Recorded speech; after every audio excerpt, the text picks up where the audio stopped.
CEO, wanna change your life? Come see me, yo. I'ma teach you how to build up wealth for your family, not just for yourself. I'm a bestseller, a house flipper, a businesswoman, a go-getter, a big investor, a goal builder. I can teach you to get richer like millions, baby. You really about to fill your savings. You about to have multiple streams to pass your children, baby. Let me teach you to get your credit on track in the long run. You'll make it all back at Catalyst and watch it all psychology black-owned firm, but we ain't all black. Hey, everybody. How's it going? Happy Wednesday. It's your girl, Constance Carter. And I see, I see y'all. I see the numbers jumping. I see y'all coming in.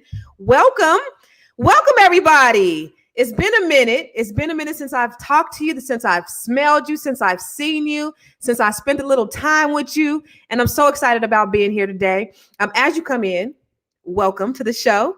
I want to know where you guys are hailing from. I know we have people who watch from all over the world, and it's always cool to know, where you guys are from, who you are, where you guys are from. And this is, as always, every night I come on here, this is a dialogue and not a monologue. So I want to make sure that you are talking back to me and talking black to me. Okay. Make sure that you are interactive and you're engaging, because the best part of this show is you and your interaction and your engagement. Now we're going to talk about a couple of things. But before we get into that, I want to make sure that I recognize all the folks who are coming in. And I know that people are coming in from all over the world. So I know you guys watch from, South Africa and Nigeria and Europe. And so where you guys from? I see St. Louis out there. Miss D from St. Louis in the house. Kitty Queen from Minnesota. What's up, Kendra from Memphis? How you doing? New Jersey. Stand up, New Jersey. Pittsburgh is in the house. Who's that? Angel from Tampa, Florida. How you doing, Angel? Everybody. Hey, Brand Slayer, what's happening? Detroit is in the house. B1. It's all about B1. What's up, Sharon from DeSoto, Texas? Hey, Queen. Antonio, I'm so glad that you are here and joining me today. Miss Katrina from Clarksdale, Mississippi. What's up from New Jersey and Maryland? Yes, you guys. Okay. You guys are just as interested in this topic as I am, right? This is some juice. This is some tea that has been brewing, that's been all over Twitter, that's been all over the internet. And I know y'all know. So there is this, if you've ever watched The Real Housewives of Atlanta, you know that there are certain castmates on there. Porsha just happens to be the castmate that we're going to be talking about today. Now, if you didn't see on Twitter what's happening, because I know some of you said, Hey, Patsy, I know some of you said that you didn't know what was going on. Well, girl, let me tell you, we're going to have some tea today. So apparently there's a couple of new castmates that were on Real Housewives of Atlanta this season. And her name is Faylin, and she was married to a gentleman. And all of a sudden, yesterday, we start seeing these tweets from Porsha saying that, she was engaged after a month. She just met this man a month ago and she's in love and she's doing her thing. So Faylin was presented as Porsha's friend when she was on the show. And all of a sudden, Porsha is now engaged to this gentleman. And let me see. And also, y'all, we want to make sure that you guys, are able to call in too. I'm looking for the number. That's why I hesitated and I paused, because I don't know what the number is. 209-362-4628. Make sure, yes, text or call to be a part of the show. 209-362-4628, because we want to make sure that you're a part of the show too. We want you to come on and talk to us as well. But we got a couple of my girlfriends that are going to come on here and talk about it, because the real question is it okay for you to go behind your friend and date her ex? Or for a male, they say there's an old song by Snoop and the Dogg Pound that said, "Ain't no fun if the homies can't have none." So I don't know. Is it cool for men to go behind their homeboys and be with another, a woman that their men have, their homies have been with? I don't know. What is your opinion? So I got a couple of my girlfriends on here. We're gonna have a little tea talk, and we're gonna talk all about it. So, ladies, I got Miss Brandy Cox, B Cox, Asanya Docs, and I got Miss April Sampay. Y'all, people. Yes, we all grown. Okay. April, I want you to give me the tea, because I want you to make this make sense for us. What is going on in these Housewives of Atlanta streets? Well, let me first of all say, can you sleep with your friend's ex? The answer is maybe. Okay. Okay. Now it depends on if he's an ex or if he was like a flame, right? Okay. So if he was really, really, really, really extremely good in bed, now I'm gonna be honest with you guys. I've never gone behind anybody else, but I have had situations where I've been like, yo, you might want to try this. Like if you're not busy, like I'm done. Listen, you gotta try what he's working with because I'm not gonna do it anymore. And I promise you, all mothers, it will be very exciting. Anyway, I digress. Wait a minute, because I had a girlfriend who had this guy that she was just kind of, hanging out with every now and then, and she was telling all her friends, "I just want you to experience this." Right. Wow. Yeah. I mean, I'm telling you, like, if he wasn't somebody you actually cared about, and you just like, you know what, this was a lot of fun. Why can't you allow your friends to try it? Like, hey, I'm not going to do anything with it. Okay. But she was married to this man. Now, my issue is number one, Porsha, you're on a reality TV show. This is supposed to be real, right? If it's supposed to be real. Now, I understand the reality shows are not always reality. Well, then, child, if you already knew that you was thinking about getting with her man, then I would have gone to the producers and said, sir, ma'am, I'm going to go ahead and have somebody else introduce Miss Fallon. You see what I'm saying? Somebody else going to have to do the introduction, not me, because eventually I'm going to be sleeping with her husband. In addition, she's only trying to get with him because of the money. Now, homeboys flying around in private jets, got Porsches here and there, got I was gonna say a Rolls Royce. I don't think there's a Rolls Royce in it, but I think there's like a what's the one everybody wants? Rich, Bentley. not Bentleys. I don't know. Rich people cars that I can't afford. Amen. Okay. Anyway. Amen. My issue is, first of all, Miss Porsha, you acting extra thirsty. You have this man who you just broke up with, who's all over your social media, who's all over the TV show. You made a baby with him after being with him for like 2, 3, 4 days.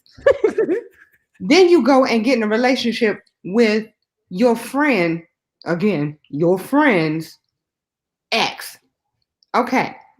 Let's just say that wasn't really your friend, but also, honey bunny, you all on television showing everybody that this was your friend. Now you're saying, nah, she really wasn't my friend to begin with. Then there's this other chick who's like, oh, I was just with him a month ago. And now you engaged with the man? Engaged. Her, ma'am. Make the whole thing make sense. Engaged after a month. It makes sense. It's only because there's money involved. Now listen, Porsha, I'm not mad at you for trying to get with somebody who got a couple coin. But the fact of the matter is, you got a couple coin yourself.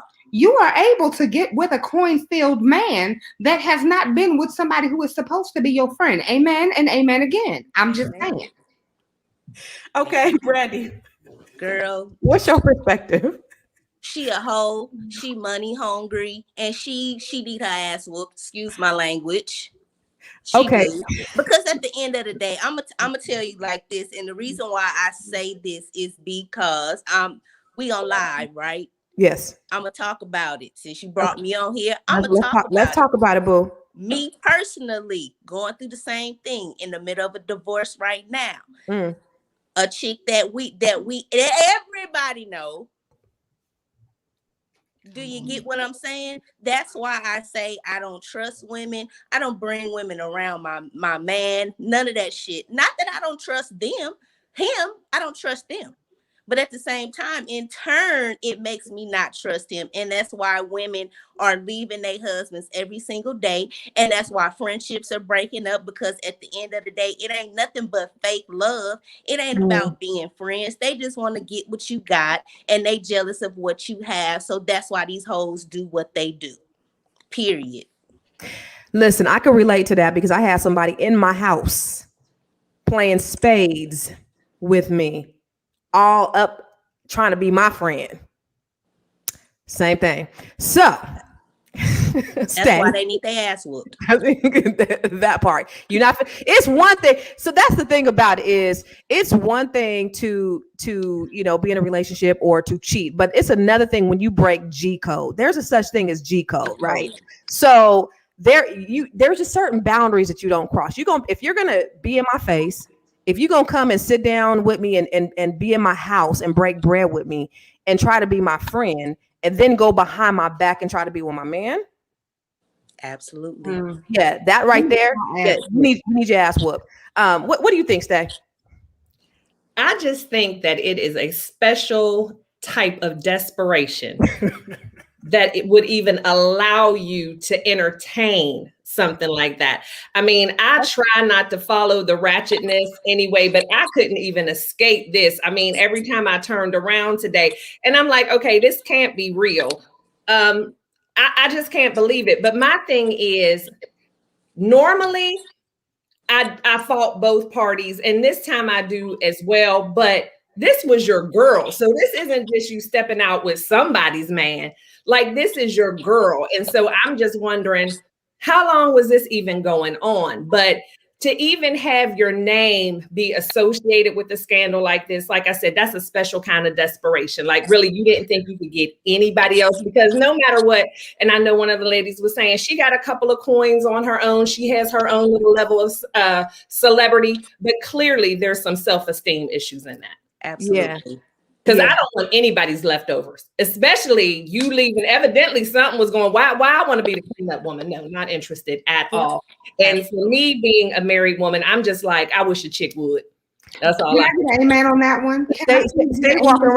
Stay walking around on a wish method. Yes. Right. It makes no sense at all. To your point, there's a certain point of desperation and clout chasing, because if you really think about it, so there's a video going around about Fallon asking some guy to marry her. I don't know if you all have seen that. No. Yeah, Charles, do you have that video? I saw something similar. I saw something. I didn't follow it, but yeah. So, okay, what about that? Okay, so first of all, number one, why is it surfacing now? So I'm like, okay, is this true, or is this? I'm sorry, but Porsha does look amazing. I gotta give her that. Oh, yeah, she got it all the way together in that area. Whoever the doctor is, child, and listen, I know she worked for a lot of that. Don't get it twisted. I'm not throwing any shade, but she, whoever did the majority of all of what's going on right there, did an amazing job, and I would love to have their number, but I also need the points in order to make that happen. Anyway, again, I digress. I feel as if she is doing a lot of this for the spinoff of said new show. Because if you notice, the whatever show that was on that nobody watched with the women who were drinking alcohol after the Bravo shows, again, that no one watched, if you all pay close attention, it's been canceled.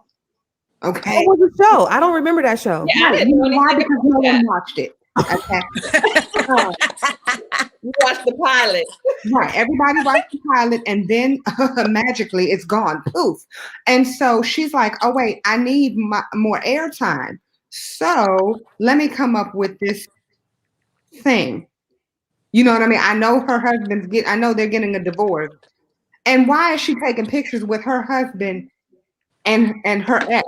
I mean, I'm sorry, Fallon's husband and her ex together, and she got her hand on his stomach. Come on, son. Make it make sense. I'm just asking for a friend. Can you do it? No. That part. That part. Okay, how are they engaged after only dating a month? Because she didn't always been around. This is just getting out there. They've been together. They've been messing around for the longest. Porsha probably know that lady's house like the back of her hand. She's been there. This ain't new. This ain't new at all. Because Porsha was too comfortable in her house, in her pool. She's been there. So you said, because Porsha said that they weren't really friends. They just met that day, and the producers told them to act like they was friends. Oh my goodness! But if you knew that, to your point, if she done been all up and through the house, and her and Fallon's husband done been all up and through Porsha, yeah. In the words of the ghetto, why come you letting things like this take place? Kriya, thank you for joining us. What do you think about this whole little situation? I think it's a mess. It's super nasty, first of all, but just the fact that she think it's okay to, to date her homegirl's husband, or just matter of fact, marry him. Yeah. Marry him. That's the whole thing. It's filthy. I don't even know why she, like, in her mind, like, what made her think that that was okay? Like, what ran across her mind to look at this man and be attracted to him and say, I'm finna marry him? Like, what in her mind? Your friend been with him. What made it you be attracted to this man? Like, that's, I don't know. I just never have been attracted to any of my friends' men or Right. relatives' men or anything like Never. that. They're automatically unattractive. Like, this was your man. I don't Right. want nothing to do with him. But I think think about she's going this. through something. She might be having some type of breakdown. Well, she better figure it out because she Figure it out and fix it. my ass. I guess my thing is there's even, as my grandmama used to say, a right way to do wrong. So let's Right. say this was Right. irresistible love. I can't help myself, whatever. We can't keep it in the closet for a little while and maybe slowly but surely 3-4 years. I mean, like, why do we need to go public day one? Right. So that's what makes me feel like there's some kind of publicity stunt or Exactly. Right. Yeah. just one of Yeah. the two, because a healthy mind doesn't behave like this. Right. No, but she might not be healthy minded. Because Exactly. Yeah, that's what I that said. last man It's probably threw her publicity for a or loop. it's mental. Yeah, that last man probably put her through the ringer. So she just said, forget it. I'm just gonna do what I want to do. You know, Well, here's let's think about it from. Oh, I'm sorry. I was gonna say, here's the issue that I have though, is even if they weren't friends, right? Even if the producer said act like y'all friends, the moment that you stepped in this woman's house, the moment that you cross the threshold to be up in this woman's house, to be around her and her husband, to even have some type of interaction, he should have been off limits, even if she was never your friend. Exactly. Period. Exactly. I don't care get if it's friendships, relationships, the friend of a friend's husband, somebody I work with. They off limits. Like, Yeah. period. Off limits. Yeah. Period. But think about it from a publicity standpoint, y'all. Bravo is not doing very well. Number one. Oh yeah. Real Housewives of Atlanta is really like going down. They used to be the number one show on Bravo, and now they're going all the way down. So they're bringing back people like Phaedra, Right? And they let Nene go, who was like the face of Real Housewives of Atlanta. Yeah. And she's saying, everybody just like stop watching. And so because this is the worst season, it seems like they're doing extra. They should have just brought Nene back because she don't want to seem like she had the most sense. Right. Yeah, and I'm not selling my soul to the devil for a paycheck. No. Absolutely not. Hello. So So I just want to bring it back. So the question for those just tuned in, because people are coming in, there are thousands of people that are watching right now. The question is it okay to be with your friend's mate after their relationship is over? At any part during or after the relationship is over, no matter if you were casual. So if you're a casual, if they were a casual friend, if you didn't really know them and if you kind of knew them, or if they were your friend, is it ever okay to get with somebody else that you were friendly with? I'll say that. And for the most part, the consensus is no. When is it ever okay? Because, I actually have a friend who is married to her best friend's husband, but her best friend passed away. And so they didn't. Yeah. So they got together, years after they passed away, but it's happened. I mean, is that emotional bonding? What you think about that, April? I see you do like this. I know somebody who's done the same thing. Am I for it? No. Like I said, I am all for it if you are completely finished with this particular person. It was only a fling, and you're like, I just want my friend to try. That's the only time that I'm saying that it's okay. If this is your husband or somebody you were in a relationship with, or what? No, like they don't know. I think that, and on top of that, I'm sorry, I can't go after anybody else. So I'm like, if you want to go after me, you do not want to go after me. I am not going after you. Like, it's just not gonna happen. So and like, if I actually was invested in that particular person, I don't want, no, hell no. Well, if that actually you cannot go after me. No, sir, ma'am. That actually happened to me in high school. What happened? Well, my first boyfriend that I had, him and my best friend, they used to get into it all the time, argue. And I'm like, what's going on? Like, why can't y'all get along? Never tripped off of it. Never paid it no mind. I'm young. I don't think like that. Broke up with him. I say about a few months later, they got together. They started going together. a relationship. They got married. They had kids. All that, you know, and I didn't talk to her for quite some time because, first of all, I don't think I was really tripping because back then, you know, relationships, you know, I really wasn't serious about them. But the fact that it happened, you know, it was kind of like, was you looking at them the whole time, or was y'all talking, or how did this occur when y'all hated each other? You know what I mean? Right. But later on down the line, as we became adults, you know, I came back home for a visit. We talked and we became cool again, and you know, bygones was bygones. But that taught me something. That taught me to start paying attention to my surroundings and the people that I have around me with my relationships. You know, because as an adult, if that was to happen, I'd probably be in jail. I ain't gonna lie. I'd probably be in jail. And it wouldn't be off the simple fact of a man. It would be the simple fact for the respect and the principle of it. Like, you're supposed to be my friend and you're supposed to have the loyalty to me and we're supposed to have that bond. And here you are wanting whatever it is that you see, because men, boy, they ain't all what it's cracked up to be. You know, you want what I got, but you ain't putting this work in on what I got. Like, hello, you're not sitting up in here with these late nights, early mornings. You're not doing, you know, trying to communicate. You're not doing none of the background work. You just see what you like on the outside. You're on the outside looking in, but you're not seeing what's going on in here. So if you feel like you can handle that, I'm going to have to tear you up. But y'all go ahead and go about your way if that's what you're going to do. But both of y'all might get tore up at this point. You know, I don't know. Right. I can't say. You say you walk around wishing somebody would. What would you do if that happened to you? You know what? They both need to go in hiding because I'm definitely an equal opportunity killer. Like, I'm not even.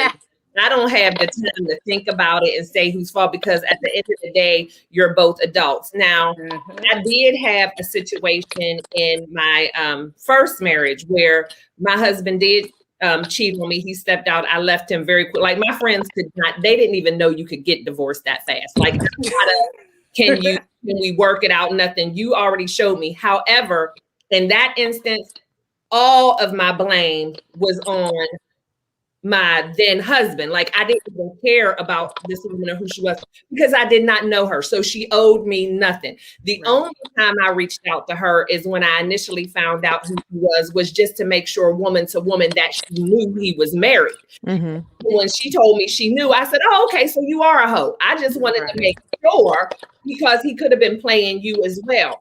But in a situation like this, where you're my friend, or so-called friend, whatever, we know each other and everything's clear. No, y'all both about to get it. Yeah. Can I tell you a petty moment that I've had? What's that? So there was a chick who had been in my house, broke bread with me, you know, played spades with me and all that stuff. She decided to send a little topless picture. Well, her kids were on the same basketball team as my kids.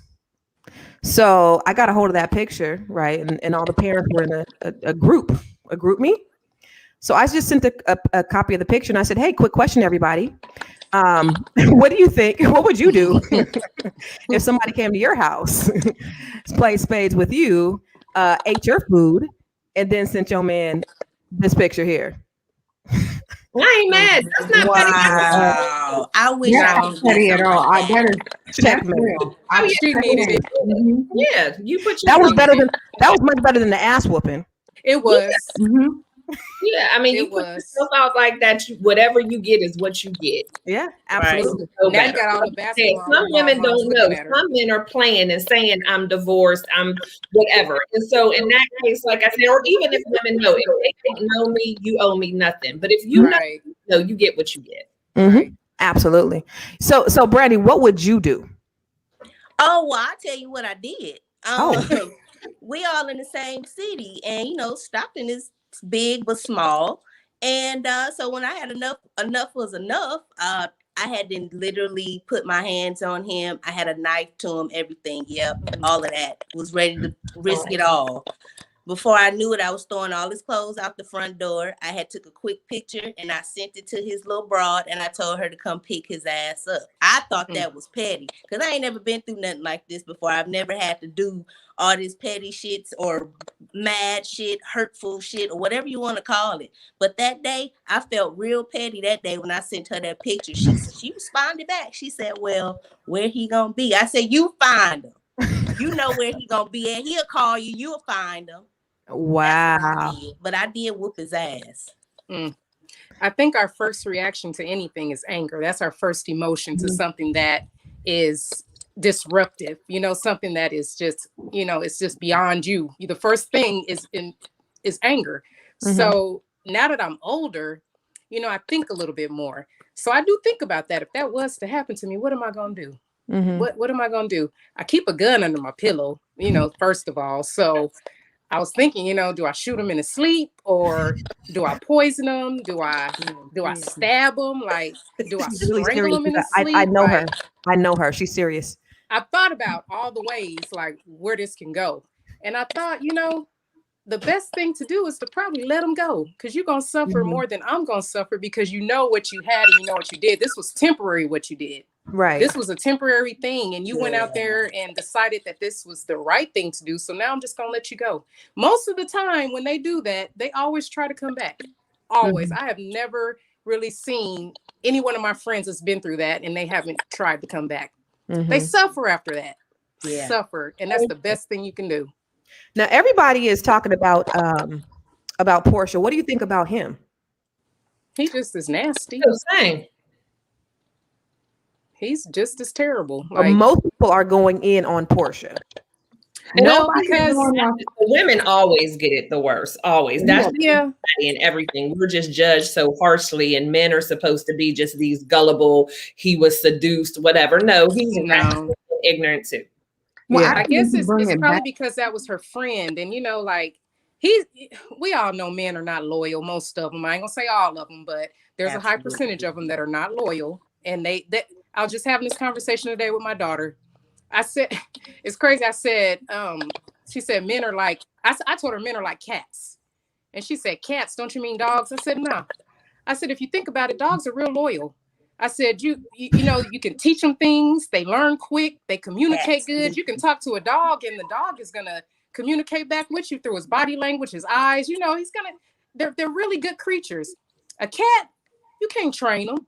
They don't listen. They do what they want to do. They go where they want to go. They don't barely, they go up to anybody. They be friends with anybody. Dogs don't do that. Dogs stick to who they stick to. Cats, they go wherever they want to go and mess with who they want to mess with. Ooh. She said, I never thought about that. I said, yeah, I think they're like cats. You can't talk to cats at all. We don't have no men on here to defend themselves, Kriya. You just can't be painting men with a broad brush like this. I'm sure if we had some brothers on here. And oh, by the way, if you want to join us live, you can go ahead and jump on the broadcast, 209-368. Wait, come on. Y'all got it. 362-4628.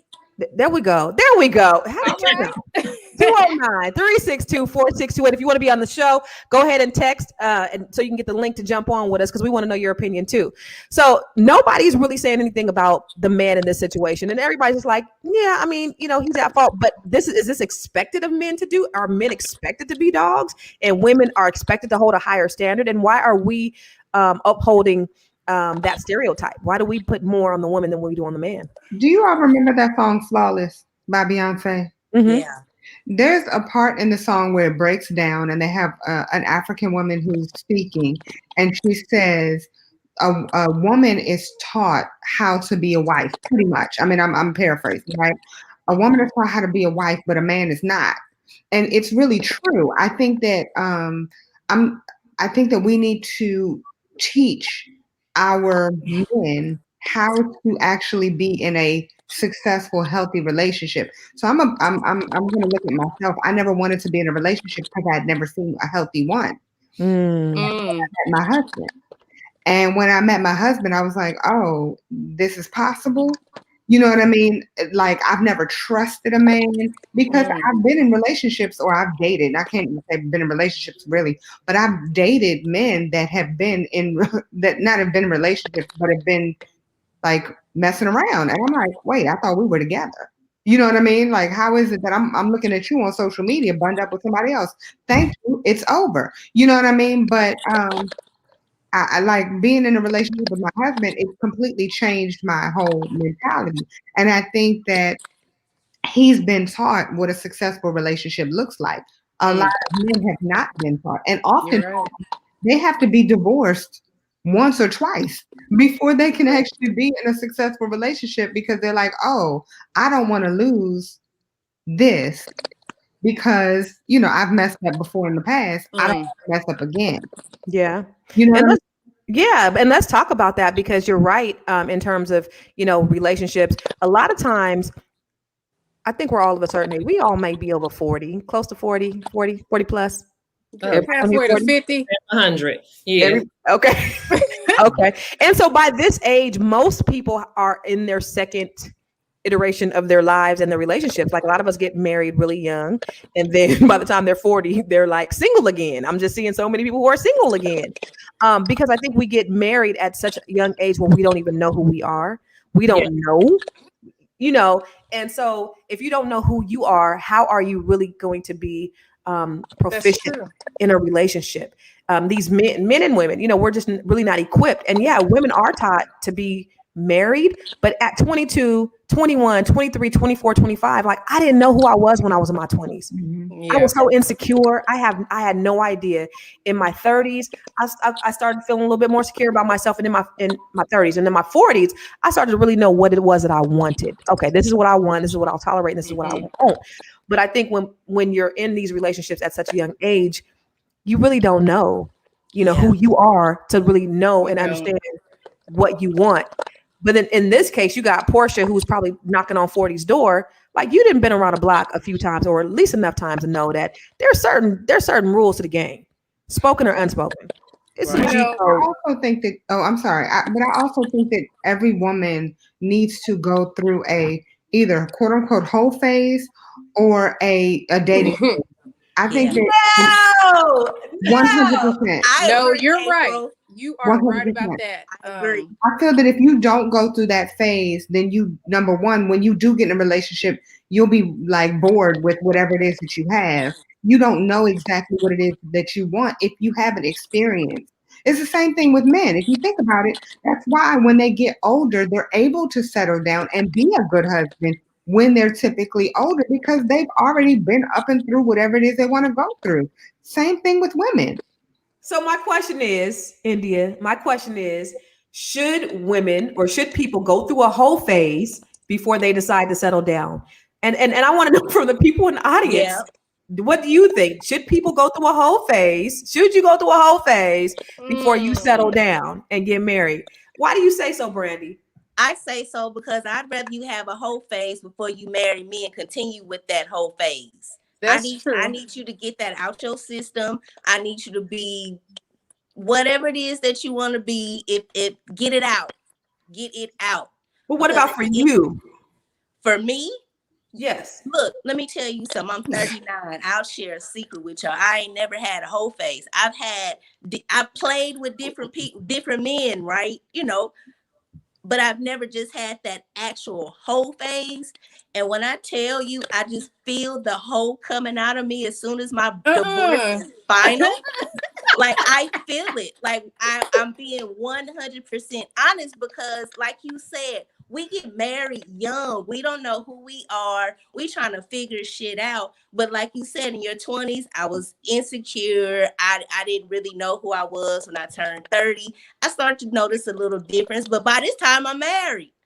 You know, I'm married already. And so I couldn't really experience the whole phase. So I did the practice with my husband, right? I don't know if I was great, but I didn't get any complaints.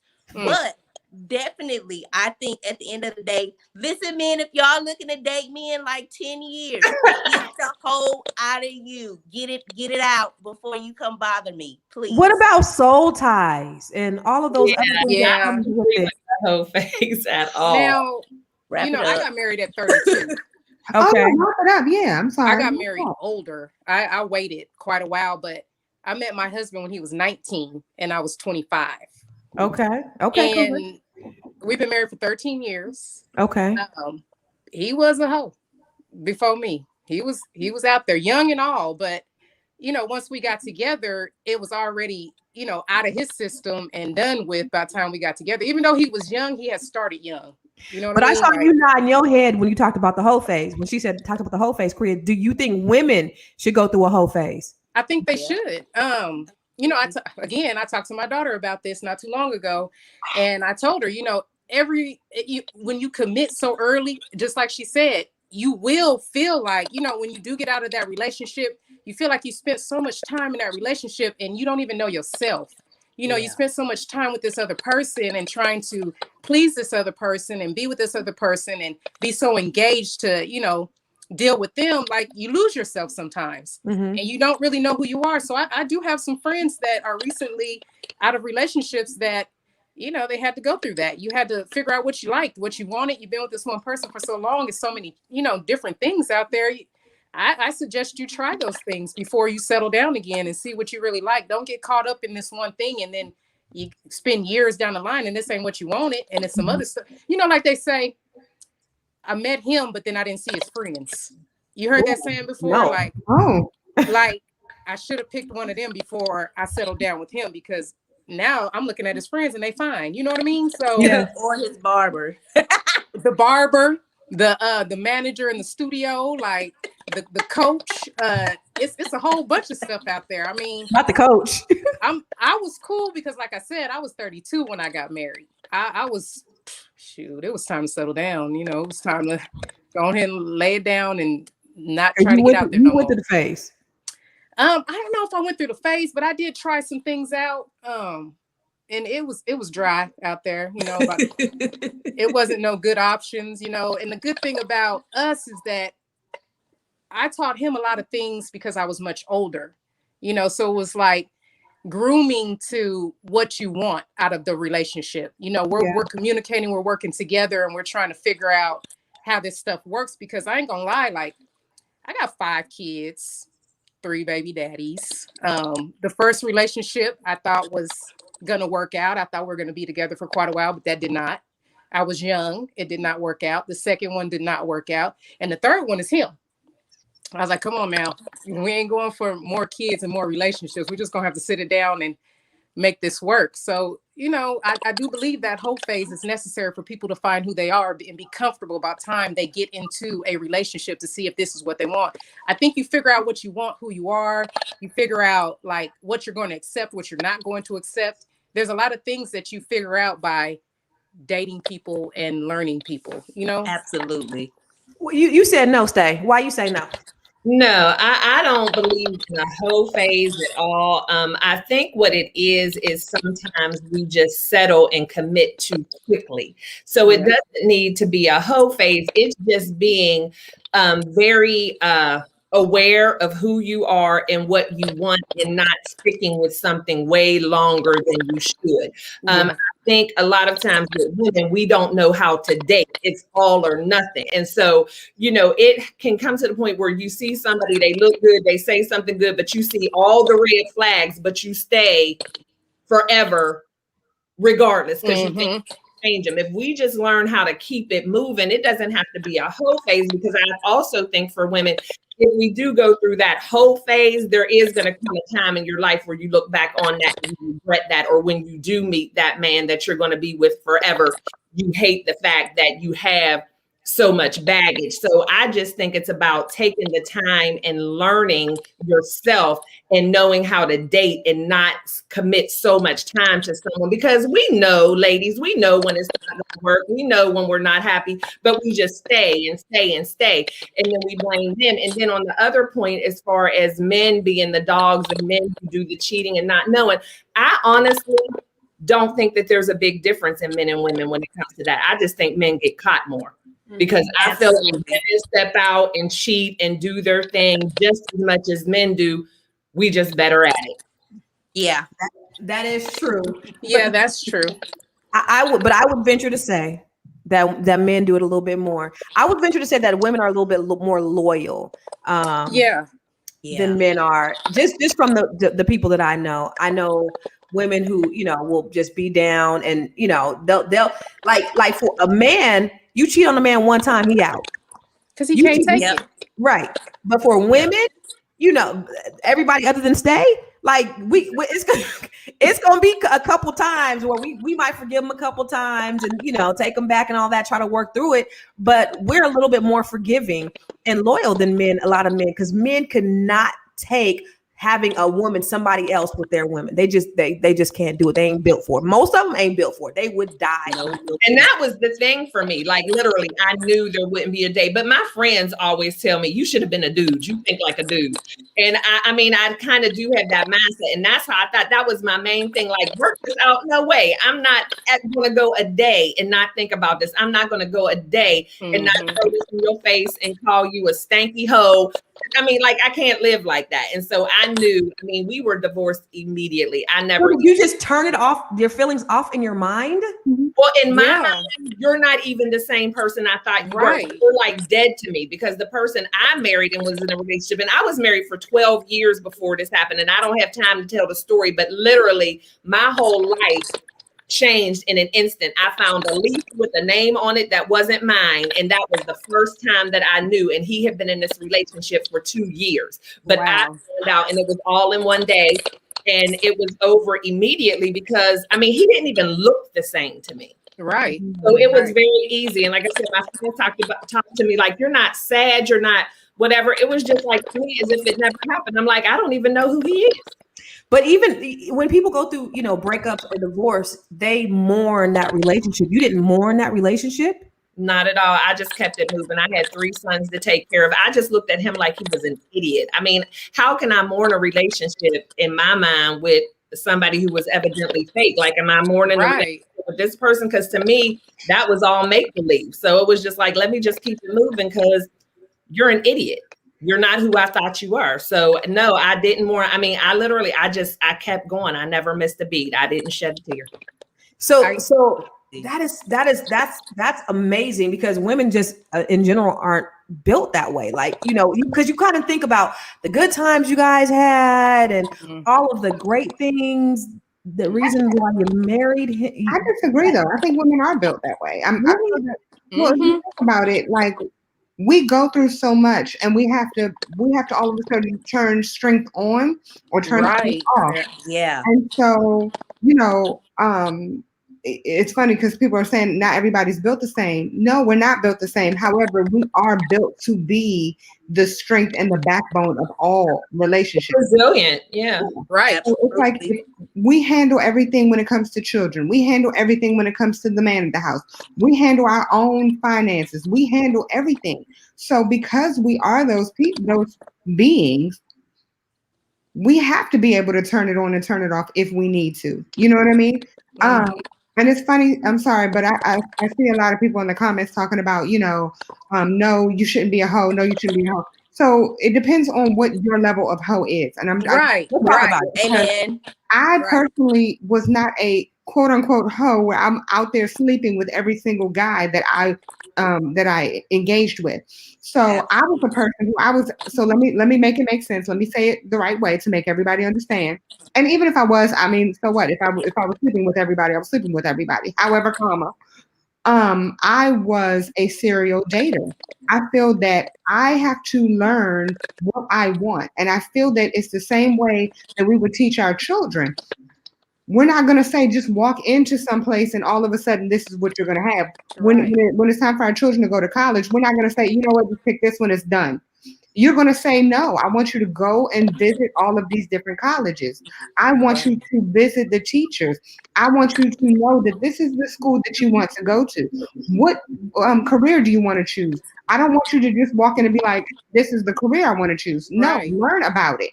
So why are we saying the same thing when it comes to dating? So all of a sudden I'm supposed to magically find somebody. He's the one I'm going to be with for the rest of my life. And I have to deal with if he's an asshole? No. The fact of the matter is I need to know what is right for me. So I have to, quote unquote, and I'm sorry, I'm speaking the way I would speak. I have to kiss frogs in order to find my prince. Absolutely. You know what I mean? So it's just that simple. No, you don't have to sleep with everybody.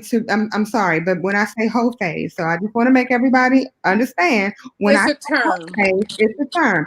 Right. I feel that we as women need to, number one, be comfortable with our sexuality. Mm-hmm. Most women don't. I'm sorry, I don't know how far I can go, but most women don't have orgasms. Most women, you know what I'm saying, they don't have them until they finally find that one that's meant for them. So if you never find the man that is meant for you, and does that mean that you're supposed to go your whole life without enjoying your sexual encounters with the person who you're going to be with for the rest of your life? No, ma'am. But the answer is no. Absolutely. And I just wanted to piggyback. Oh, sorry, April, No, I didn't mean to go cut ahead. you off.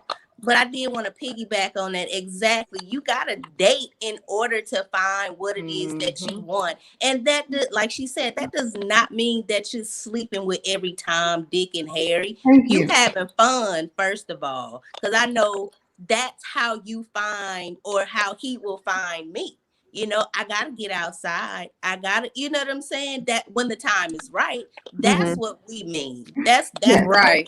And that part I do agree with. And that's right. something we need to. We have to learn how to date, because a lot of women don't know how to date. So we end up in relationship after relationship. And then you end up regretting the time that you spent and everything you gave to somebody.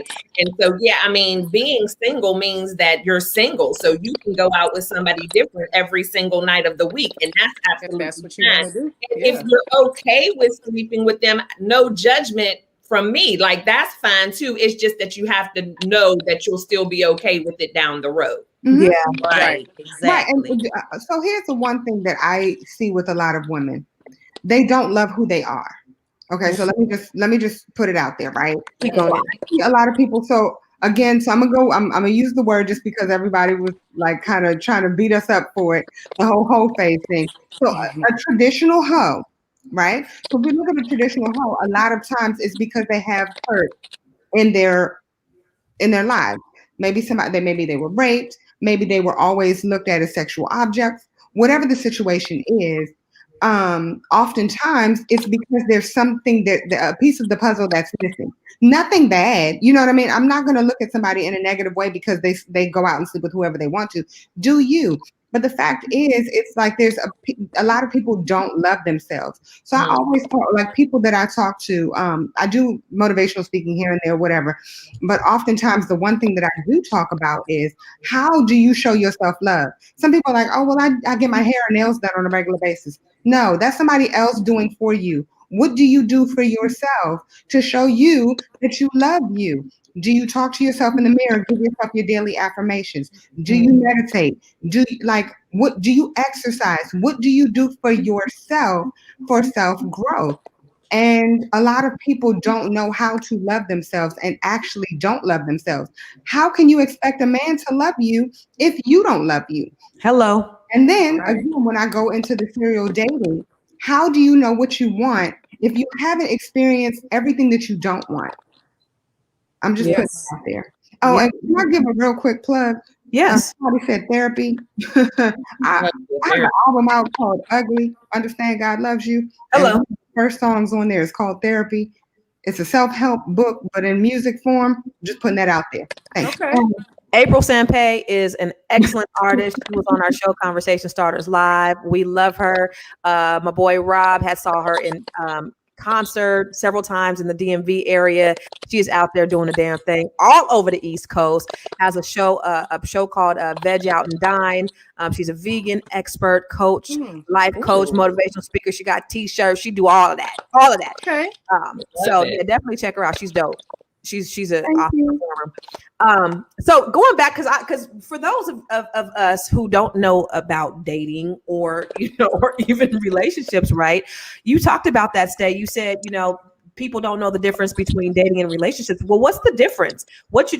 How should you, if you're single, how should you approach dating, and how should you approach a relationship? And for those of you guys who are just joining us, we are talking. We start off talking about Porsha, but we're having girl talk right now. We're just talking about being women and dating and love and life and all that other good stuff. So we want you to join the conversation. If you want to be a part of today's show, you can call or text us at 209-362-4628 to jump on the stream with us. But let's talk about dating versus being in relationships. For those of us who don't know, what's the difference? For the way I usually explain it to the women that I coach is dating is pretty much like an extended interview. Then you go into it with no expectation. You can't just see a guy and how he looks and the car he drives and just say, that's going to be my husband. You have to kind of course, everything is visual first, but you can't have that expectation. So dating to me is very casual. It's like I said, it's like an interview, getting to know someone, asking those crucial questions, especially when you become a woman or a man of a certain age. We can't wait 3, 4, 5 months into something to start asking those crucial questions like, what do you want out of life? How many children do you have? How much money do you make? We need to start knocking those things off. And there's a way that you can ask them without sounding too forward. And I'm not necessarily saying the first date, but you just don't want to spend too much time and invest too much in a person until you kind of know which of the boxes they check. Because if you jump into a relationship too soon and then you find that some of your non-negotiables have not been met, that's when it becomes that sticky situation where we find ourselves in a relationship that's not fulfilling. When you're in a relationship, on the other hand, that has to be something as well where it's communicated. Both people have to realize you're in a relationship, right? Because a lot of times that ends up being one-sided where one person is committed and the other person isn't. And so that's a conversation that needs to be had. And you also have to discuss between the two of you, what does a relationship mean to you? Does that mean I'm your main chick or am I your only chick? What does the future look like for us? And a lot of people just don't want to have those conversations because they're afraid that that's going to turn somebody away or that's going to end it. But the thing is, better for it to end then than to start finding out these things years down the road. And so you definitely have to be clear about that. And when you are dating, because some men can get clingy too. So when I was in that dating phase before I met my husband, I made it very clear to whoever I was dating that I see other men. And you can either accept, because that can also be a red flag, because if you can't accept that, then maybe you're too possessive and you're not somebody, because I also need my independence. And so I think the main thing is communication and not being afraid to ask those crucial questions early on before we invest too much of ourselves into it. Now, you said a key word, communication. Mm-hmm. And that is something that a lot of us as adults still don't know how to do. Yes. We don't know how to communicate properly and effectively, and we're not clear on our intentions when we're starting to get to know other people. It's just like we're just going with the flow, going along the basis, and nobody's setting any guidelines or any foundation as to where is this going. So then you have a lot of hurt and broken people, like refusing to believe that not everybody is the same. Like they say, if one man cheat, all of them cheat. If one woman cheat, they just better. All women are better at cheating. That's not necessarily true. It's just the category that people put you in, because now they're hurt from not communicating. You can't have expectations if you don't know exactly what that other person is feeling or what they actually want. Yeah. Yeah. Again, you can't be afraid to ask, because that's exactly the question you ask yourself. If you're afraid to ask, then evidently you have a feeling that you're not going to get the answer that you want. Right. And so if you think that's a possibility, then you can't put on those blinders, because at some point or another, the truth is going to show up. Exactly. And so you need to just ask right from the beginning. I mean, just some of those things. And even if it's something that you've encountered in a previous relationship and you don't want to repeat that, bring it up. Yeah. To be afraid of. And then that way, like I used to say, you answer wrong, then next. But I'm not 2 years down the line and feeling some kind of way. I'm checking off the boxes and keeping it moving because I'm dating. She's a man, y'all, in a woman's body. That's what it is. I'm gonna start learning how to do that too. Just check, keep going. I'm learning. It's so easy. Like that's how I wound up with 3 baby daddies. I mean, I didn't care about kids. None of that. Like finna be standing this for the kids, because at the end of the day, that's gonna cause more damage than good. Yeah. You don't want to know when to hold them, know when to fold them. Right. You And might it's like me, but now I I'm don't seeing even know things how I to don't like. date. What'd you say, You Brandon? don't know how to I date? wouldn't know how to date now. It's been, we were together 12 years, and it's like, well, what do I do now? Like, once it's done and over with, once I do step out there, it's like, what do I do now? No, but You I know? feel that that's a better thing, that you don't know how, because you don't have to introduce them to your representative. Somebody on I know. Yeah, I saw love that. I love that.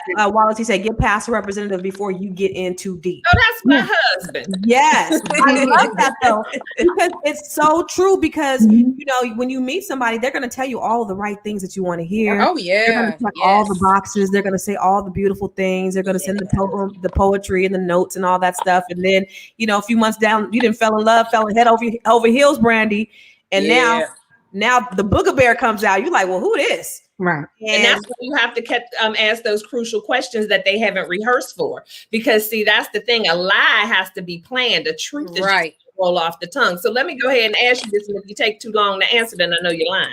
Right. So what are those crucial questions, Stay? I mean, whatever it is that you feel like is your non-negotiable. I mean, you can ask them, you know, like you and Rob had the show, can men and women be friends without it going any further? You can ask something like that. How do you feel about, you know, if we were to be together, us having friends of the opposite sex? Or you can ask, have you ever broken up in a relationship because you've been caught cheating? I mean, just anything that it is that you feel like you need to know before you engage any further.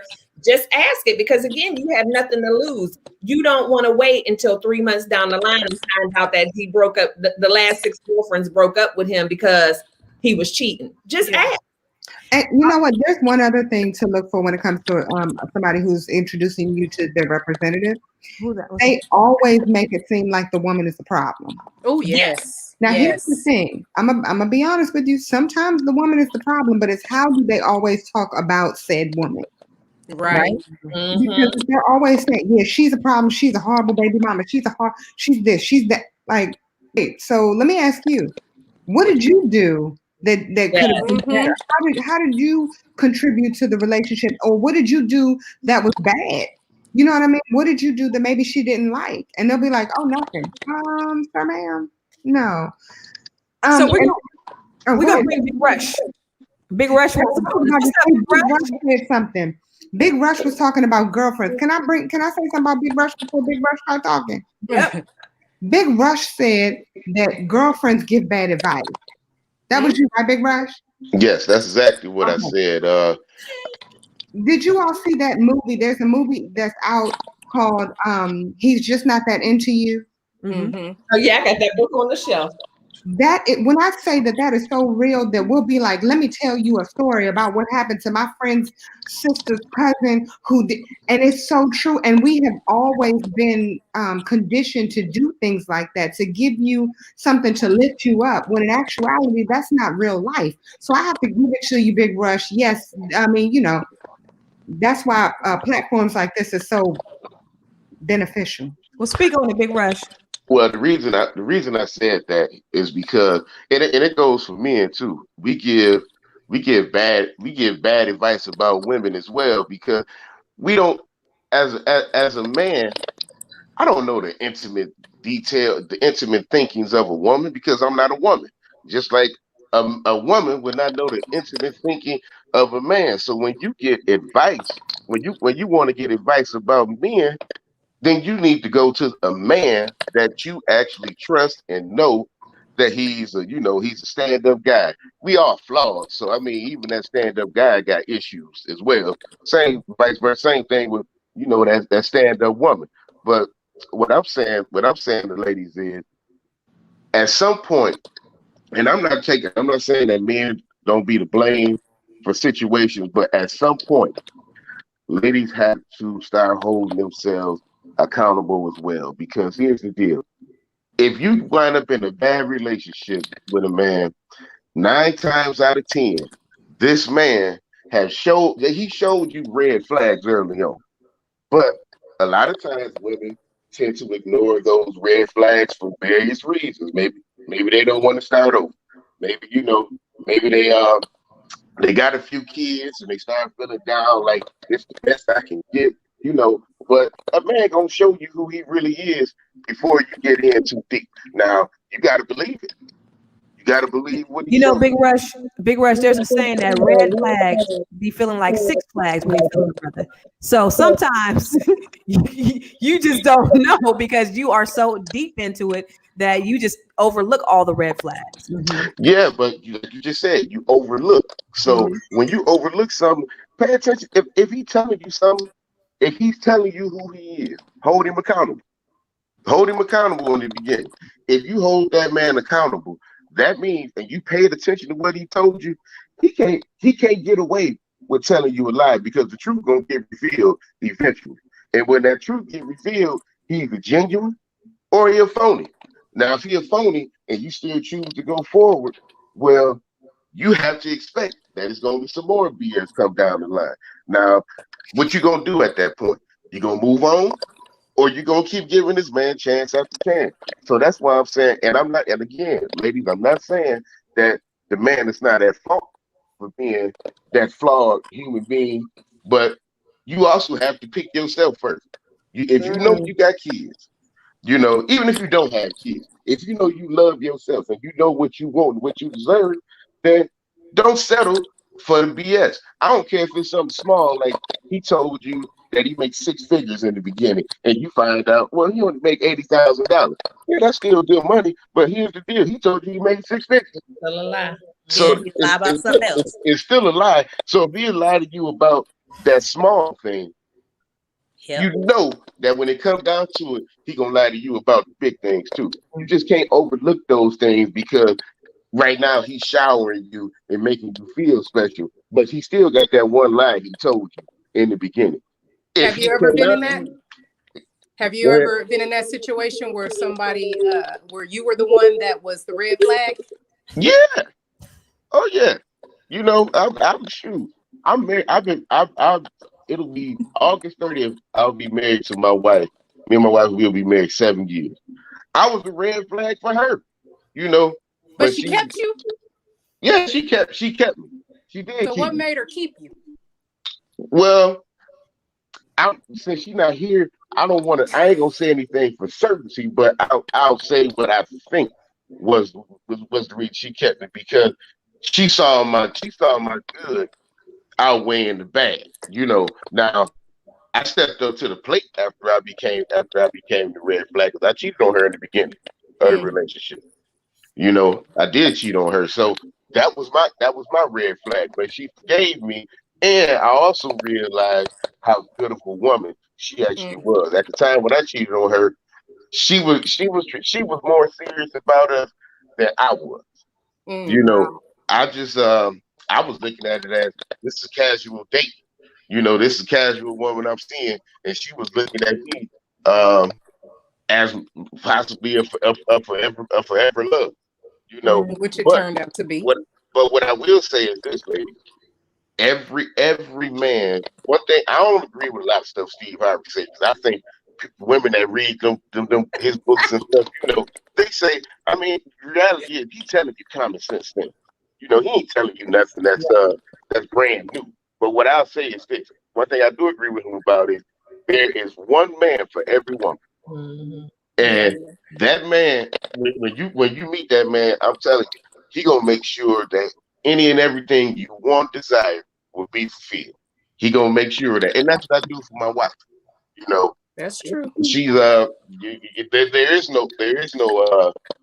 nobody in front of her. Not even my mother. And my mother she's an amazing woman, but she takes a back seat to my wife. And you have to look for men like that. I ain't saying I'm perfect, because if she was sitting right here, she'd tell you I'm a flawed individual that I probably get on her nerves most of the time. But it's the things that I also do on the other hand that keeps me in her life. Because I always told her, even in our bad and ugly moments, I'll never force you to stay with me. I never force you to stay with me. I want you, I love you, but I don't need you. I love what you're saying, and I love what Paul said, that a man will change for the right woman. And I think that's the point here. And thank you, Big Rush. We appreciate you being on here today. Because he definitely dropped some nuggets for the fellas. I mean, we do a lot of times women don't love themselves, and so then we'll settle. But a lot of times women don't love themselves because they don't know how, because they don't even know who they are. You know, who are you? Right. And when you ask yourself that question, okay, who am I? Oh, I'm a great mom. I'm great. No. Not what you do, but who are you? And when you look yourself in the mirror and you understand who I am and all of my being, then you can start to really love yourself. But a lot of us don't love ourselves because we don't know who we are. We have no idea. We've never took the time to learn. Once you find out, it's such a good feeling though.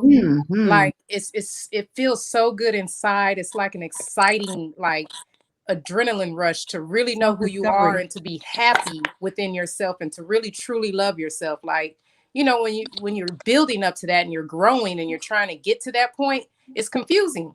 Yeah. You don't know who you are. You don't know what you like. Like a few years ago, I didn't know what my favorite food was. I didn't know, what I like to do. I didn't know what my hobbies were. I had no idea. And these last few years, like I've been growing so much to where I know exactly who I am and I am truly in love with me. Like I look at myself in the mirror and I be like, girl, you are so cute. Like, Right. You cute. Like, look at you. You're smart. Like you're smart. You get whatever you want on your own. Like you're this woman, like this wonderful woman that's raised these kids. And now it's you, you spend time being married, raising kids, and you lose yourself. You don't know who you are. Like my favorite hobby was watching the kids play basketball. That ain't right. Like I shouldn't have liked that. Like that shouldn't have been my favorite thing to do.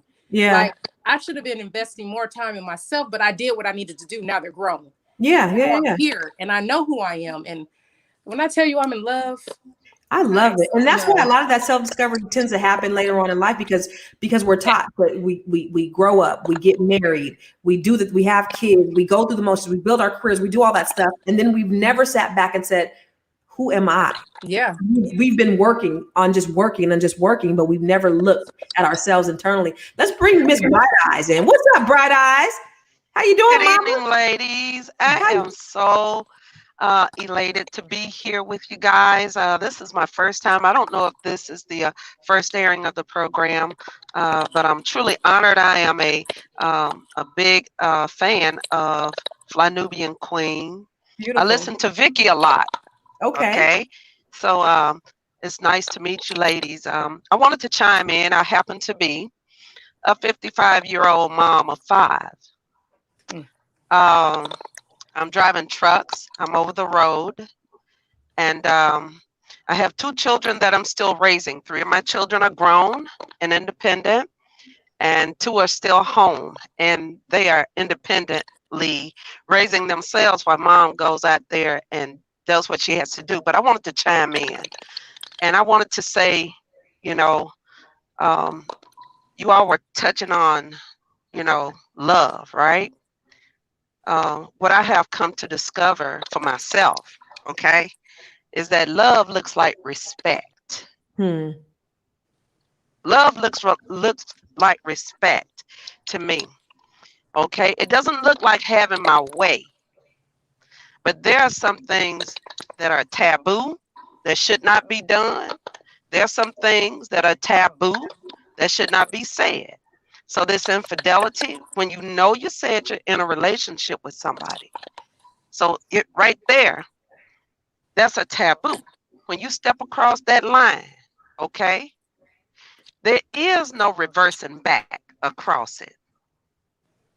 If I love myself, I'm not gonna go back. I'm gonna be like, hey, I'm not burning your clothes. I'm not doing anything evil to you. You see? Because then I have to have that funeral inside myself for you hurting me. So I got to attend that funeral.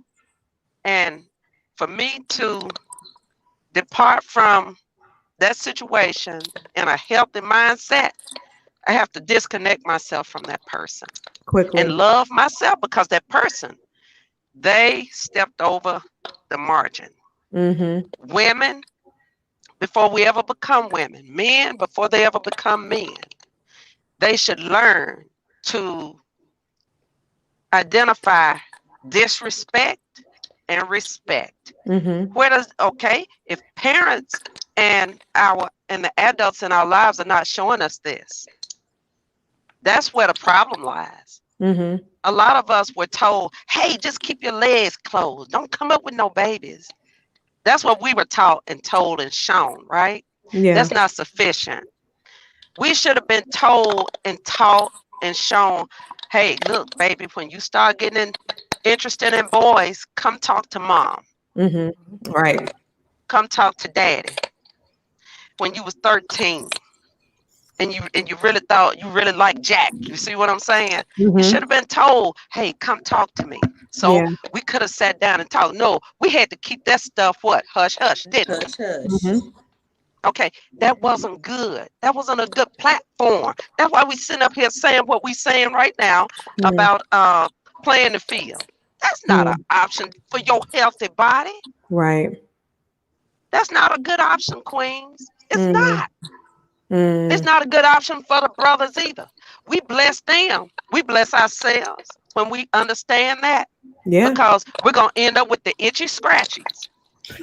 Or something we can't get rid of. Scratchies. Oh, yeah. Okay. Mm-hmm. But Jesus, fix it, Jesus.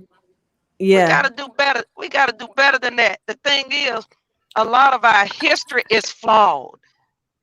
It ain't working for us. We can see that. The evidence is before us. The way we have done things, teaching our boys that they are playboys. But we're gonna tell our girls, you're a slut. You're a whore. No. We should have been taking those boys and those girls, each family, okay? We should have been responsible for nurturing them because these are our races of people. Mm-hmm. Yeah.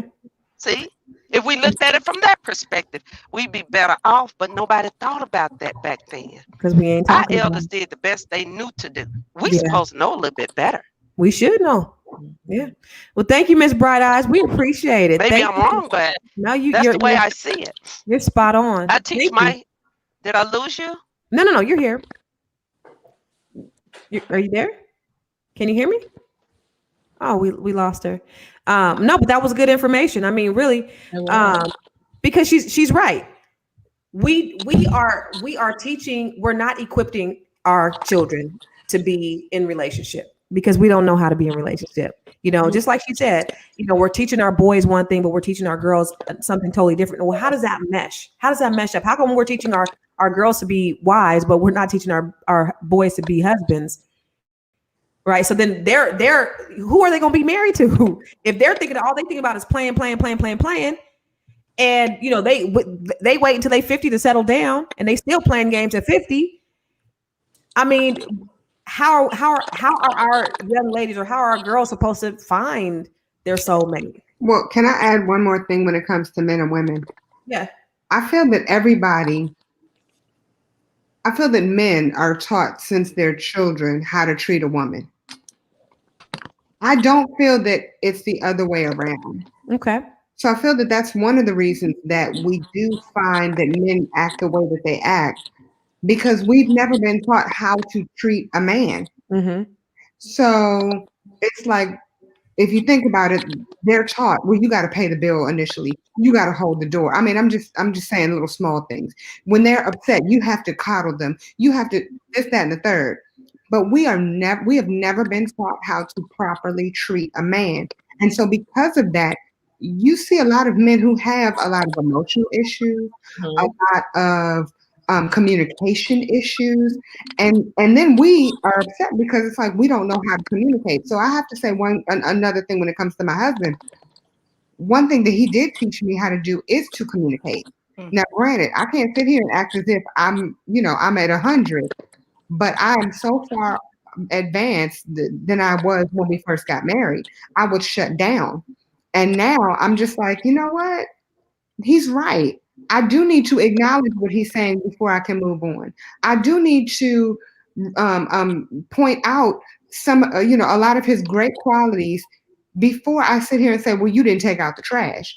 but look at what he did do. And it's not saying, okay, well, you did this, so you weren't supposed to do this. No, it's being able to communicate properly. A lot of times we as women, because we have been taught that we are supposed to be coddled as little girls, it's like we have, if we say, oh, well, this bothers me, they're supposed to understand why it bothers. They're supposed to understand why we are being bothered. You get what I'm saying? Right. So I think that, again, a lot of it starts with, when it comes with communication. We don't know how to properly communicate. We don't know how to properly articulate ourselves when it comes to debates, arguments, things of that nature. I used to watch the divorce show, and they would always talk about, well, this started from an argument. You literally are getting divorced because of an argument, because of a disagreement. You couldn't get past a disagreement. It's because people don't know how to communicate. And think about this. Think about communication, right? And everybody comes from different walks of life, and everybody's experiences are different. And so there's trauma that happens in our lives. And so a lot of times we are communicating from a trauma-filled space. You know, like a lot of times, you know, when you're talking to a man, you know, they say men are from Mars, women are from Venus. And you could say one thing, I hear something totally different. I say something, you heard something totally different. And so how come you're not on the same page is because that trauma, based upon whatever their experiences are, they're hearing from that perspective. And so sometimes it could, you know, without, you know, therapy, coaching or whatever, it sometimes it just doesn't get fixed. And so you need therapy. April Sampay's album Therapy. Everybody needs therapy because, you know, in order to really be able to effectively communicate and just have good, solid relationships.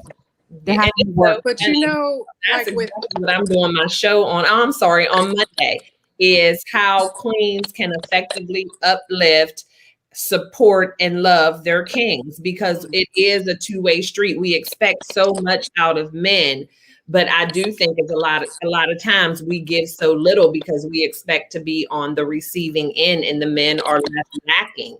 And, you know, it's not okay. It has to go both ways. And just to piggyback on something Big Rush said too, I agree 100%. Women, we need to surround ourselves with some strong men who are our friends that we trust. And I truly believe that that's the way I am today, because I had a lot of good guy friends in my teens, 20s, and 30s who I went to with my issues with men, who I talked to about how men think about things and how to deal with men, and who I also watched in their relationships. And so I wasn't caught unaware when I was out there dating or whatever. It is so important because our girlfriends can't tell us what men need and what they think and how they operate. But if you find yourself one or two trusted men, that will help you navigate this dating and relationship thing a lot better, because we are not going to innately understand them. Even as a mother of 4 sons, I can never say that I understand men,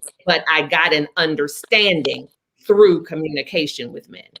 That is the word of the day. Listen, women, stop running to your girlfriends, telling them about your men problem, because they are going to give you bad advice. They don't know. They don't know. They don't know just as much as you don't know. Get you some good men friends and talk to them and ask them the questions, because they can give you the perspective of another man. But make sure they don't like you though, because if they like you, they're gonna tell you anything to try to separate that so they can move on in. And make sure. Hello. Well, yeah, but I also disagree though. I think that sometimes your women friends can give you. So okay. One of the things, I forget his name, Big Rush. One of the things Big Rush said, you know, we give each other bad advice. But sometimes, like, if you have a good sister friend who is married, who is going through things, like sometimes if an argument starts, you can say, well, wait, let's unpack this. What happened? Where is he right now? What, you know, like, did he lose his job? Did he maybe this is why he's having these, you know, outbursts or whatever the case is. So being able to actually actively listen to your girlfriend, sometimes it is a bit helpful, but I do agree. We do need to have that testosterone in our lives that will give us healthy advice when it comes to what maybe our men are going through. Absolutely. I think it takes a village. I mean, it takes from both sides. You know, the more positive, supportive people that you have around you, that you can converse with and talk about the things that's going on, the more successful your relationships will be, because more perspectives, the better. You can get a perspective from each one of those. And some people have experienced that, some people have not. So the more, not more friends, because I don't have very many, but I have a few that I do talk to, and I have a few that talk to me about their marriages and the things that's going on with them. And I've been through so much in my life, you know, I can tell them from experience, like, if he's acting this way, more than likely it's something. It's always something. The bottom line, it's always something that triggers an argument or miscommunication, misunderstanding. And how Bright Eye said, you know, it's hard for us as Black people. I'm just not even going to sugarcoat it with that. Our Black people, first of all, we don't like therapy.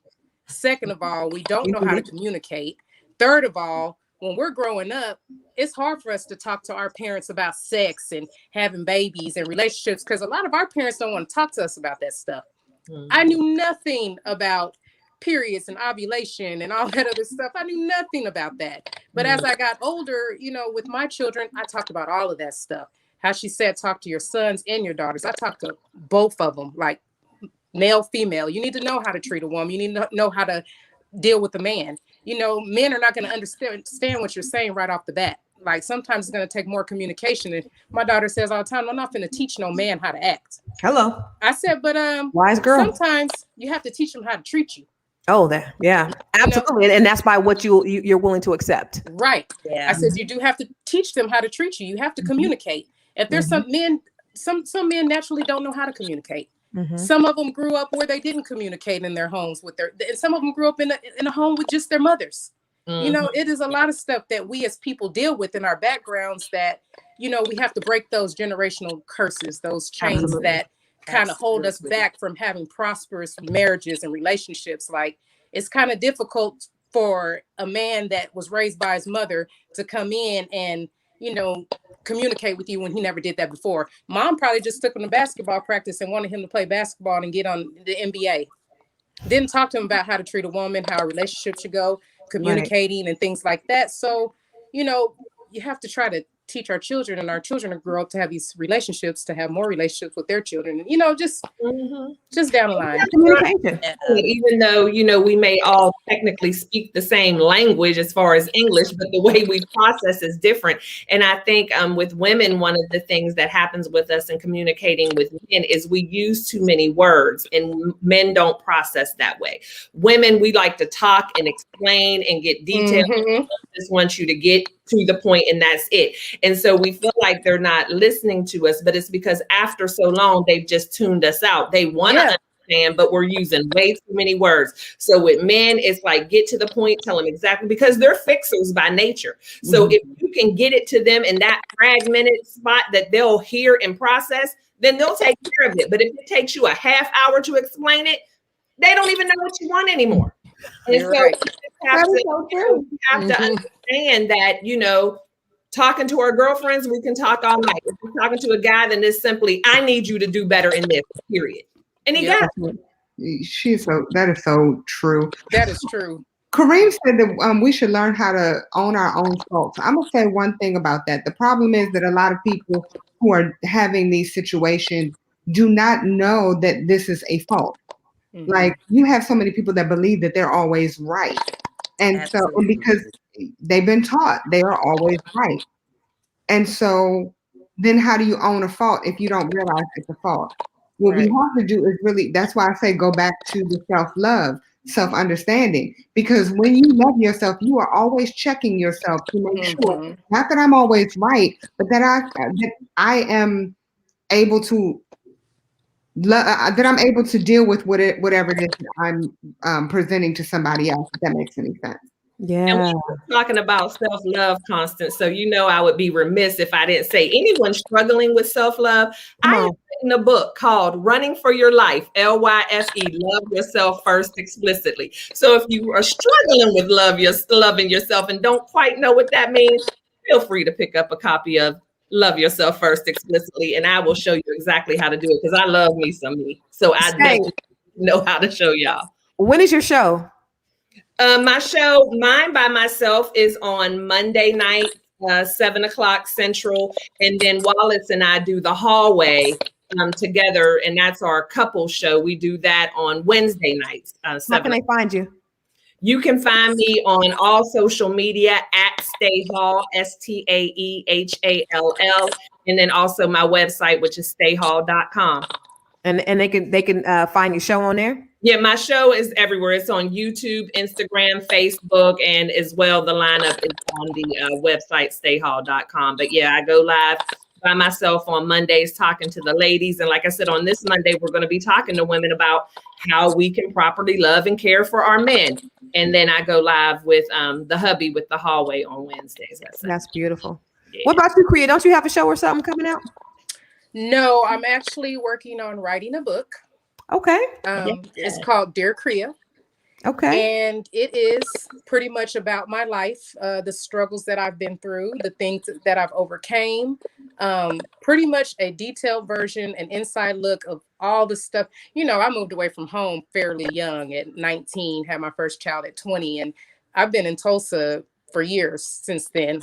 Haven't really moved back home. So there's a lot of things that, you know, you guys just don't know that I've been through and the things that I've endured. You know, some of it, you know, but it's going pretty good. I'm already on the 3rd chapter writing. So I'm thinking it's going to go pretty quickly because this is all up, you know, from here. It's not anything that I have to interview anybody on or try to get details from. It's from me. So when my deadline is the end of this month. Huh? When are you releasing your book? My deadline, the goal that I have to finish it is by the end of this month. Okay. All right. What about you? What do you have any projects you're working on, Brady? Actually, yeah, I'm actually working on writing a book as well called Relationship Goals. Do you think you're ready? Ooh. And yeah, I'm spilling some tea. I'm being motivational. I'm being open. I'm showing my weaknesses. I'm showing my strengths. Whew. Yeah. Jesus. Okay, so before we get out of here, I got this card game, right? So I'm gonna pick a random card. I just want you guys to. I'm gonna ask each of you guys. And this is one of those relationship cards. Okay. Mm-hmm. So I'm just gonna pick one. All right. Your sex tape just leaked online. What's the first thing you're doing after you find out? Let's start with you, Brandy. I'm deleting my grandma Instagram and Facebook. Mm-hmm. You gonna delete just your grandma's? Woo! Oh my God, I don't know. Oh my God, the first thing. Oh my God, I don't know what I would do. Cry? Your sex tape just leaked online. What's the first thing you doing after you find out? You crying? You deleting your grandma's Instagram and Facebook? Yeah, those would be like the top 2 things. The first top two things that I'd be doing. Okay. What about you, Kriya?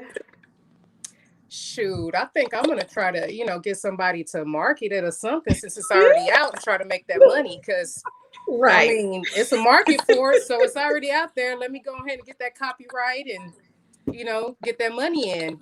Okay. I mean, what else can I do? What about you, Stay? What you doing? Leah took my answer. It's like, if it's out there, it's out there. Now I'm trying to see who's writing the check. I see what it did for Kim Kardashian. So, right. I mean, right. I'd rather it not be out there, but it ain't going to be out there and I'm not getting nothing. Right. What about you, April? Real quick, bovine breed, yes, that's me. And what it'd be keeping up with April Champagne. Ooh, y'all right. Yeah. It's too late now. It's out there. So April, what projects are you working on? Well, the Ugly album, obviously, the Ugly clothing line. So again, Ugly stands for Understand God Loves You.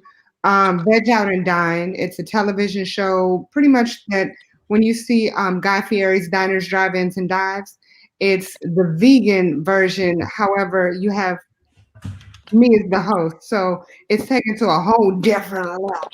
I love that. I wish we had the pilot on here because we had the pilot when you were on one of our shows before, a Veg Out and Dine. It's a dope, amazing show. I want to be a vegan.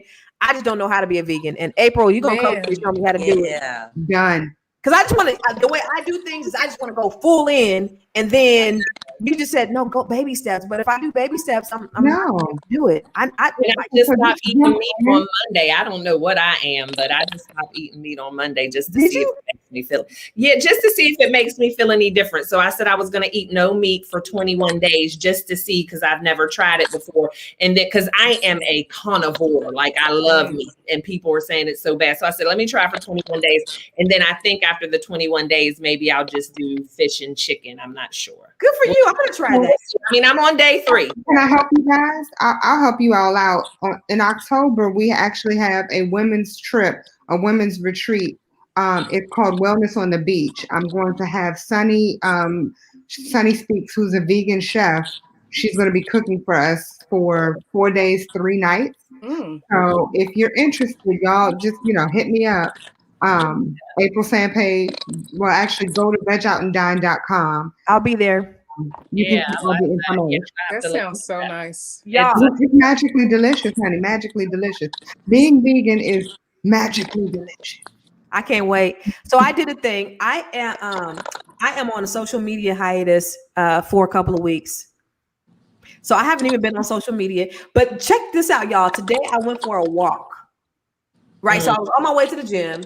And then I was like, it is just too nice out here for me not to spend time outside. So I went for a walk and I left my phone at home. It's never happened. And so as I was probably like 3/4 of the way almost back to the house. And then I started looking around like, this is awesome. And I start talking to myself and I start talking to God and stuff. So I said, you know what?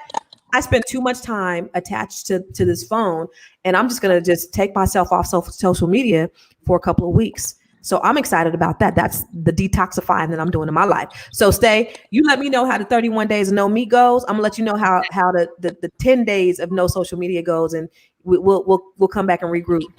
Okay. Help us. Spiritual cleansing. I love it. Absolutely. And I challenge everybody who's watching, there's a lot of people that are still on. I challenge everybody to do something. Look inside yourself, because we talked a lot about self-love tonight, you guys. I mean, that was, I think, a reoccurring theme in, how we deal in the relationships is we first got to love ourselves. And there are certain things that we have to do, certain sacrifices that we have to make, whether it's fasting or sacrificing or just looking inward, at ourselves to say, what can we do always to change, always to be the best version of ourselves, always to improve, always to grow and learn from the things that we go through.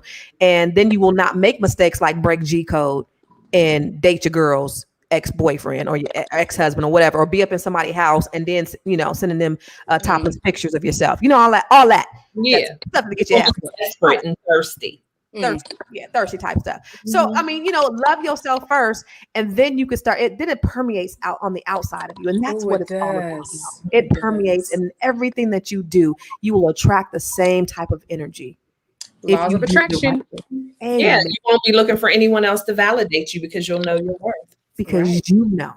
And so I just want to challenge everybody to do whatever they can to just improve and love yourself. And what does that look like to you? And it looks different to everybody. But what can you do differently today? What decision and choice can you make today? Thank you guys for tuning in, y'all. We love you.